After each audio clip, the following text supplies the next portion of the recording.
स्वागत आहे तुमचं पुन्हा एका नवीन ब्लॉगमध्ये. तर संध्याकाळचे वाजले आहे 6. तर मी संध्याकाळ 6 वाजता ब्लॉग चालू केला आहे, कारण आता घरी आले आहे मिस्टर. तर ते गेले आहे आंघोळीला. दररोज आंघोळ करतात घरी आल्यावरती, कारण त्यांचं फॅब्रिकेशनचं काम आहे. तर खूप ते घामाने ओले चिमाने हात पण त्यांचे काळे होतात त्या बरमुळं. तर ते दररोज संध्याकाळी आंघोळ करतात घरी. तर मी ठेवला आहे त्यांच्यासाठी चहा, आणि संध्याकाळची स्वयंपाकाची पण तयारी झाली आहे माझी. तर बघू शकता इथं आणलेलं आहे चिकन, आणि इथं ठेवला आहे चहा. तर त्यांच्यासाठी चहा करत आहे. तर बघा पूर्ण ब्लॉग.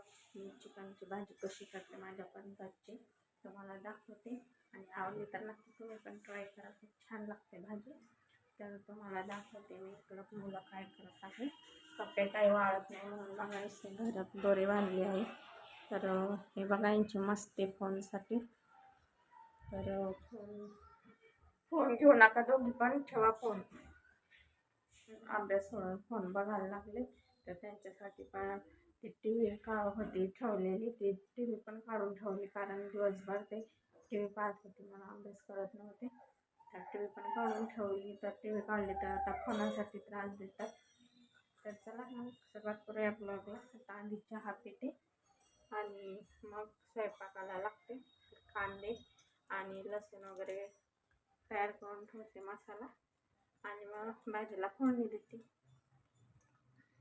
तर चहा झाली होती, चहा करून पिऊन घेतली होती. तर मी आज कशी भाजी बनवते चिकनची ते मी आज तुम्हाला सांगणार आहे. तर इथे बघा कांदा, लसूण, खोबरं, आलं घेतलं आहे मी. तर कांदा चांगला ब्राऊन होईपर्यंत भाजायचा आहे तव्यावरती. जास्त काळा नाही करायचं, त्यात थोडं तेल टाकायचं म्हणजे कांदा पटकन भाजला जातो.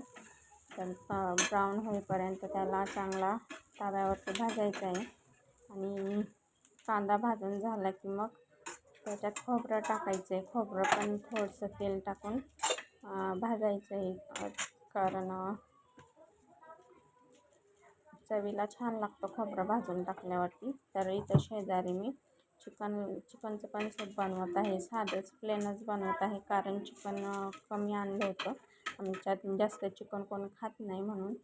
तर इथं बघा धना पावडर पण थोडी भाजायची आहे, जास्त काळे नाही करायची. थोडी भाजली की लगेच गॅस बंद करायचा आहे, नाहीतर खूप कळवट वास येतो मसाल्याचा. चव कळवट लागते, कडू कडू चव येते मग तोंडाला. तर इथे बघा मी चिकन पण टाकलं आहे कुकरमध्ये. तर हा गॅस झाला आहे खराब, कमी करायला जाते तर तो बंद होऊन जातो म्हणून परत लावला. मी मसाला भाजला होता तो घेतला काढून. आणि इथं बघा मीठ संपलं होतं, तर सकाळीच मी बरणी स्वच्छ घासून घेतली होती, कारण खूप दिवस झाले होते तिला धुवून सण. इथं मसाला पण झाला आहे आपला तयार. तर मी मिक्सरमध्ये काढून घेते, बारीक करून घेते मसाला. मसाला झाला होता बघा. तेलामध्ये मी 2 चमचे लाल तिखट टाकलं होतं. तर चांगला हलवून घ्यायचा आहे मसाला. आणि याच्यामध्ये लाल चटणी टाकायची आहे, आपले घरगुती काळा मसाला. चटणी पण टाकायची, लाल तिखट कश्मीरी, आणि हळद टाकायची. गरम मसाला टाकायचा मसाल्यामध्ये, आणि चांगला थोडा वेळ होऊ द्यायचा आहे त्याला. चांगला हलवत राहायचं कमी गॅसवरती. मसाला चांगला होऊ द्यायचा, गॅस अजिबात मोठा करायचा नाही, कमी गॅसमध्येच होऊ द्यायचा पूर्ण मसाला. भाजी 1 नंबर चविष्ट लागते खायला. तर अशा प्रकारे हलवत राहायचा आहे मसाला, खाली जळून लागू नाही द्यायचा. तर इथे झालं होतं बघा. तर मी आता त्यात थोडं पाणी टाकत आहे.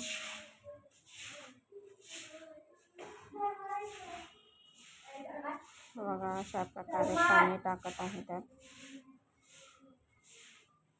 आणि पाणी टाकून पण अजून मसाला सुका होईपर्यंत त्याला असा तेल सुटेपर्यंत हलवत राहायचं आहे कमी गॅसवरतीच. तर बघा अशा प्रकारे मसाला झाला आहे. मी त्यात टाकत आहे चिकनचं सूप पूर्णपणे. आमच्याकडं काय सुकं करून खात नाही, तसेच रश्यामध्येच पूर्ण चिकन वगैरे सगळं टाकून देतो.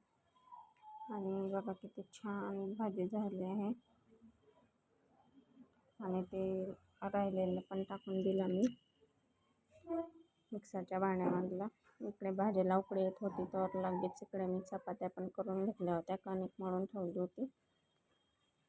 10-15 मिनटं मी कणिक मुरू देते आणि मग चपात्या करते. छान मऊसूत चपात्या होत्या, मग खायला पण छान लागतात. नरम कडक चपाती होत नाही अजिबात. तर कशी झाली भाजी? स्वयंपाक करून झाला होता तर त्यांना विचारलं कशी होती झाली भाजी, तर छान झाली म्हणत होते. लगेच भांडे घासून घेतले. चला मग बाय.